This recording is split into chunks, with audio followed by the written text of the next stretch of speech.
There is nothing more terrifying than a blank canvas that refuses to move, because your own fear is holding the brush still. What if the masterpiece you dream about is the same masterpiece you are too scared to finish? Today, I will tell you a story about an artist who walked away from the greatest painting he would ever create. Not because he lacked talent, but because perfection whispered lies in his ear. This story will show you how perfectionism destroys progress, how it silently kills dreams, and how you can escape its trap. And there is one moment in this story that will change the way you see your own goals forever. Stay with me until the end, because you might realize you have been getting in your own way without even knowing it. The story begins in a small studio on the edge of a noisy city. A young artist named Oliver lived there. Oliver had a gift that anyone would envy. His hands could turn a simple stroke of paint into something that felt alive. People who saw his work said that he was born with something magical. But the truth is that Oliver did not believe any of that.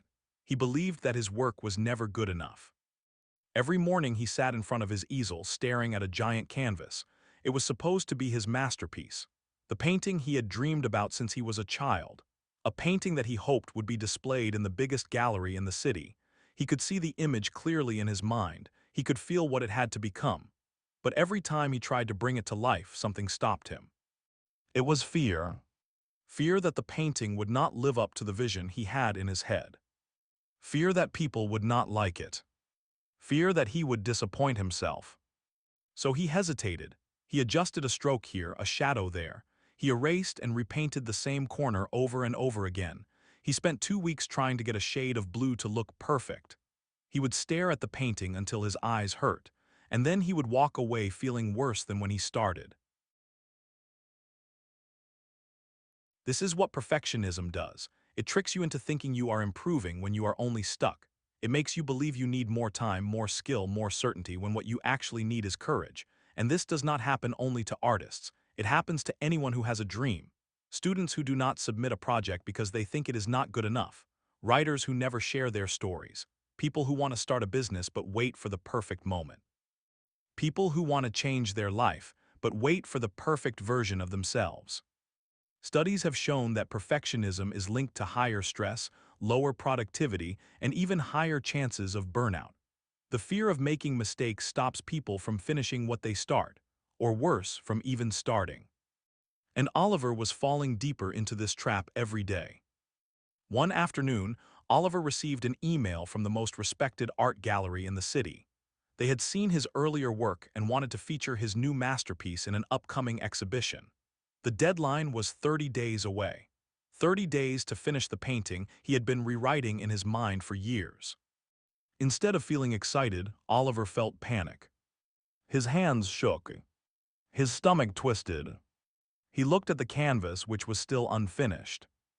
And suddenly, the painting did not feel like a dream anymore. It felt like a threat.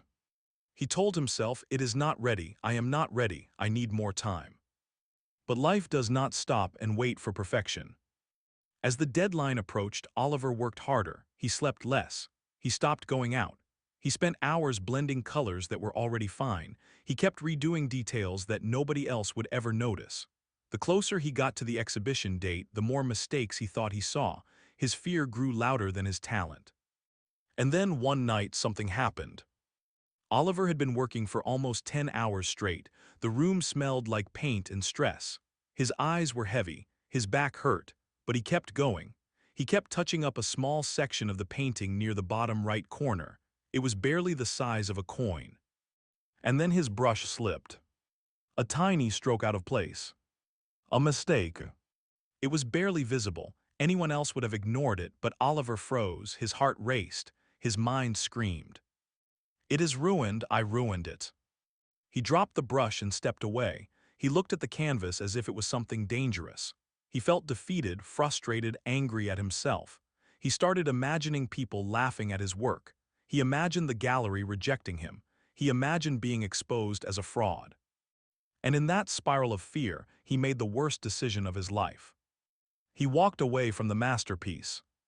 He turned off the lights, closed the studio door, and told himself he would come back tomorrow. But deep down, he already knew he would not. because perfection had convinced him that it was better to abandon the painting than to finish it imperfectly.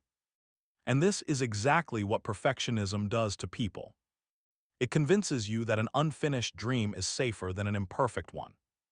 That staying still is better than taking a step that might be wrong. That failure is trying, not quitting. For weeks, Oliver avoided the studio. The gallery emailed him twice asking how the painting was going. He did not answer. On the day of the exhibition, he sent a short message saying he would not participate. No explanation. No apology. Just silence. A month later, Oliver went for a walk to clear his mind. He passed by the art gallery. People were gathered inside, smiling, taking pictures, admiring the paintings on display. These paintings were not perfect. He could see uneven brush strokes. He could see small mistakes. He could see areas that were rushed or unfinished. And yet, people loved them. People connected with them. He looked at the artists standing next to their work. They were proud. Some of the paintings were nowhere near the level of talent that Oliver had, but they were finished. They were real. They were brave enough to be shared. And in that moment, something inside Oliver broke. Or maybe something finally healed. He realized the truth that perfectionism had been hiding from him for years. People do not fall in love with perfect things. They fall in love with real things. With honest things. With things that carry the marks of effort, struggle, and humanity. A masterpiece is not perfect. A masterpiece is finished. Oliver ran back to his studio. He opened the door and saw the painting exactly where he left it. The small mistake was still there, but now he saw it differently. The mistake did not ruin the painting. The mistake made the painting human. And sometimes, being human is the most beautiful thing you can be. He picked up the brush. His hands did not shake this time. He took a deep breath and said something he had never said before. It does not need to be perfect, it only needs to be mine. And he finished the painting. Oliver eventually submitted the painting to the next exhibition. The gallery accepted it. People admired it. Some said the painting felt alive in a way they could not explain. And Oliver finally learned what perfection had been taking from him all along. Not only his time, not only his confidence. It was stealing his chance to grow, to share, to make something that mattered. Perfectionism stops progress. It kills ideas. It keeps dreams locked inside your head. But progress, even messy progress, moves you forward.